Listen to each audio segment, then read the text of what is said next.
Sepeninggalan Dokter Arika yang menyisakan Egy dan Anissa. Egy membelai rambut panjang gadis itu dan memeriksa bekas luka di kepalanya.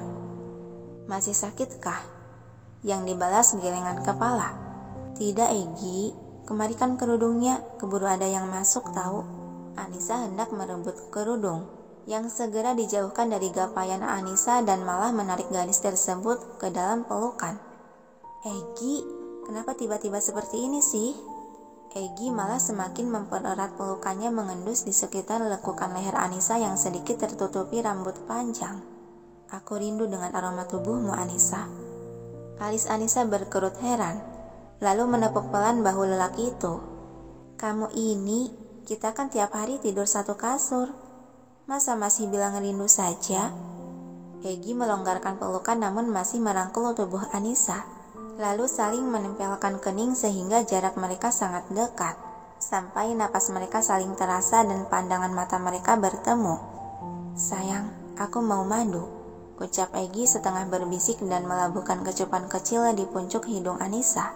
Kedua mata Anissa dibuat mengerejap beberapa kali. Hei, kita akan pulang. Kak, kamu jangan yang aneh-aneh deh." Dia sedikit mendorong dada lelaki itu namun tak bergerak sama sekali. "Berikan dulu madu, baru aku akan melepaskanmu." Egy semakin mengeratkan rangkulannya. Anissa memegang tangan melingkar di pinggangnya. Tidak, Egy, kalau ada yang masuk gimana? Kamu kan gak mengunci pintunya." Egy tersenyum mengusap bibir merah sang istri dan mengecup kilas secara bertubi menciptakan warna merah di kedua pipi Anissa. "Ikat rambutmu di mana, sayang?" Anissa melirikkan mata ke arah samping, ke arah meja nakas. Segera Egy mengambil ikat rambut itu. "Biar aku ikatkan dulu rambutmu, berputarlah." Dengan nurut Anissa membelakangi dan membiarkan si Egy mengikat rambutnya. "Egy, iya sayang," sahutan Egy sembari fokus menyisir dengan jemari tangan dan merapihkan rambut panjang Anissa. "Bagaimana dengan dinasku selama aku di rumah sakit?" Egy mengikat asal rambut panjang istrinya itu lalu beralih merangkul memeluk tubuh Anissa dari belakang. "Dinasmu sudah berakhir, jadi jangan khawatirkan soal itu." Raut wajah Anissa berubah murung. "Pasti aku akan mendapatkan nilai jelek kali ini." "Kenapa kau bersedih hanya karena nilai? Yang penting kan kau dapat jaminan tetap menjadi bidan." Terjeda sejenak, Egy memberikan ciuman di lekuk leher Anissa yang terbuka. "Aku bisa menjamin itu, sayang." Anissa mengedikkan bahu saat sesuatu yang basah dan lembut menyentuh kulit lehernya. Egy, ini geli tahu." Egy malah semakin menjadi melabuhkan kecupan bertubi. Hei, geli Egy. Geli Egy. Kekehan tawa Anissa.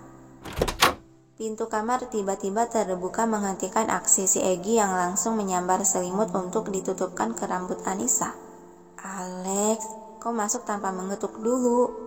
Geraman Egy menatap pada lelaki berjas rapi yang sedang meletakkan sebuah paper bag plastik besar ke atas meja. Sepertinya saya masuk di waktu yang kurang tepat ya." Tanpa dosa, Alex malah menyeringai menatap dua sejoli di atas ranjang itu. Anissa yang sudah merona malu sontak menundukkan kepala tak berani bersih-tatap. Malu banget. Tapi kok kayak dejavu ya?" Sedangkan Egy masih melemparkan tatapan tajam dan dengan posesif memeluk Anissa menyembunyikan wajah gadis itu ke dalam dekapan dadanya. "Oh iya, itu pakaian ganti untuk Nona. Dan tolong selesaikan dengan cepat."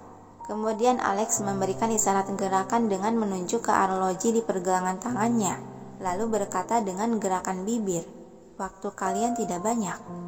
Egy yang mengerti akan isyarat itu seketika tersadar akan suatu penting yang sedang menunggunya. Segera dia mengangguk tipis sebagai jawaban iya. "Ya, saya akan tunggu di bawah," kata Alex lalu berbalik pergi meninggalkan ruangan. Anissa menghembuskan napas panjang. Dia mengangkat pandangan mendongak menatap wajah suaminya yang sama-sama sedang menatapnya. Ciuman lembut mendarat di kening Anissa dan usapan pelan di pipi dari si Egy. "Aku akan membantu mengganti pakaianmu." "Hah?" Terlongo Anissa lalu refleks dia mendorong dada si Egy dan loncat dari ranjang. "Anissa!" Teriakan Egy menyusul turun dari ranjang dan mengambil paper bag di atas meja. "Berikan, aku bisa sendiri." pinta Anissa mengulurkan tangan. Egi tersenyum merasa gemas akan tingkah gadis di hadapannya. Karena mengingat tidak banyak waktu lagi untuk bermain-main sekarang, dia menyodorkan paper bag tersebut yang langsung disambar oleh Anissa. "Tunggu di sini, jangan mengikutiku," kata Anissa dan berlari ke pintu kamar mandi. "Jangan berlari Anissa, kau baru sembuh," teriakan Egi menggema dalam ruangan. Beberapa saat kemudian, "Egi, aku mau pakai tangga saja," tolak Anissa menarik tangannya dari genggaman si Egi yang hendak memasuki pintu lift. Egi kembali menarik tangan si istri untuk digenggam lebih erat. "Jangan takut sayang, ada aku di sini." Tapi pandangan Anissa menatap pintu lift yang terbuka lebar sudah siap digunakan itu dengan tatapan takut. Namun sedetik kemudian dia menghembuskan napas pelan memilih menundukkan kepala. "Nih," tiba-tiba Egi menyodorkan sebuah bungkusan kecil berbentuk kotak. Kepala Anissa terangkat menatap tanya. "Apa ini?" "Makan saja." Tanpa merasa curiga, Anissa mengambil bungkusan tersebut dan melahap isinya, yang terasa sedikit manis meleleh lumer di mulut. "Apa ini permen?" yang dibalas senyuman penuh arti dari si Egi. Lalu perlahan pandangan Anissa terasa berat dan buram dan hingga dia tersadarkan diri dalam merangkulan tangan si Egi. "Kau sudah memastikan obat ini aman kan untuk istriku?" tanya Egi sembari menggendong tubuh lunglai sang istri yang sudah masuk ke alam mimpi. Dokter Erika yang sedari tadi berdiri di belakang menjadi pengamat, tersenyum menganggukkan kepala. "Anda tidak perlu khawatir. Obat tidur ini hanya berdosis rendah untuk merilekskan pikiran. Jadi pasti aman bagi Nona." Egi melangkah memasuki lift. "Jika terjadi sesuatu padanya, kau akan tahu akibatnya," ancaman dia sebelum pintu lift itu merapat dan tertutup. Tidak butuh waktu lama, lift tersebut membawa si Egi dan Anissa ke puncak bangunan rumah sakit tersebut. Begitu pintu lift terbuka, mereka langsung disambut oleh suara gemuruh dan angin yang berhembus kencang, berasal dari baling-baling helikopter yang sudah terparkir di lingkaran pendaratan. Alex dan beberapa lelaki berjas di sana menyambut kedatangan si Egi yang berjalan sambil menggendong Anissa. "Cukup lambat juga kau," sindir Alex lalu melirik gadis dalam gendongan si Egi. "Mari saya gendong dulu Nona, kau masuk duluan ke dalam." Cik. Egi malah melewati lelaki berjas rapi itu begitu saja dan nekat memasuki helikopter dengan tangan menggendong tubuh Anissa. Anak ini, ya sudahlah. Alex hanya bisa menggeleng beberapa kali melihat pintu helikopter perlahan tertutup. Seiring baling-baling itu berputar cepat dan perlahan naik ke udara hingga melaju jauh. Sampai beberapa saat kemudian, suara helikopter yang saling bersahutan satu persatu mendarat dengan mulus di tempat pendaratan. Begitu pula dengan helikopter yang membawa Egi dan Anissa. "Silahkan Tuan Muda," kata seorang pria berjas rapi membukakan pintu dan menurunkan tangga. Segera Egi keluar dari dalam heli sembari menggendong tubuh sang istri. Saat ini mereka telah berada di sebuah pulau pribadi milik keluarga Saputra, yang suasana di sana sudah ramai oleh para tamu undangan serta penuh oleh para wartawan yang ingin meliput langsung akan pesta yang diselenggarakan oleh keluarga Saputra. Yang memang ini adalah pertama kalinya lagi keluarga tersohor yang biasanya tertutup itu membuka diri dan bahkan membiarkan para awak media untuk meliput sepuasnya.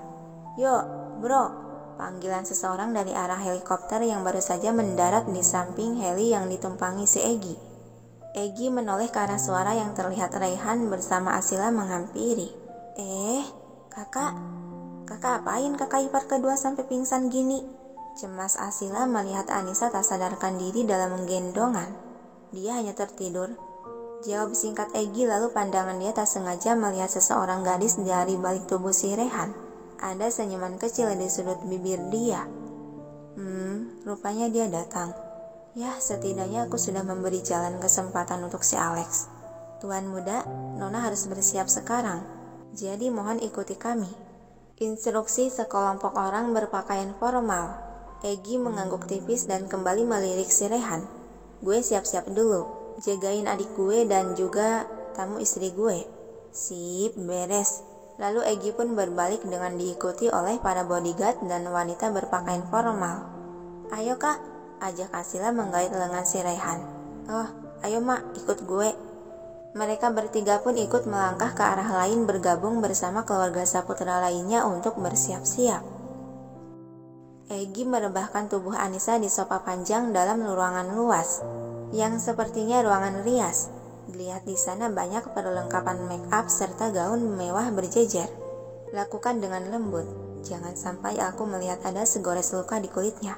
Peringatan Egi yang seketika para pelayan menelan ludah kasar, yang memang para pelayan itu sedari tadi sudah berdiri di sana berjejer. Sejenak Egi memberi usapan pelan di puncuk kepala Anissa dan melabuhkan kecupan lembut di kening. Barulah dia beranjak pergi dari ruangan meninggalkan sang istri yang dikelilingi oleh para pelayan serta perias. Sepeninggalan Egi, "Baiklah, sekarang angkat Nona, kita mandikan beliau," perintah seorang wanita berpakaian formal yang sepertinya pemimpin dari sekumpulan pelayan itu. "Baik," serempak para pelayan dengan sigap bergerak mengangkat penuh kehati-hatian tubuh Anissa, yang memang masih tak sadarkan diri itu untuk dipindahkan ke bak mandi yang sudah diisi dengan susu bercampur kelopak mawar merah. Mereka memandikan, memijat, dan melakukan perawatan lainnya pada tubuh Anissa, yang masih memejamkan mata dalam pengaruh obat tidur.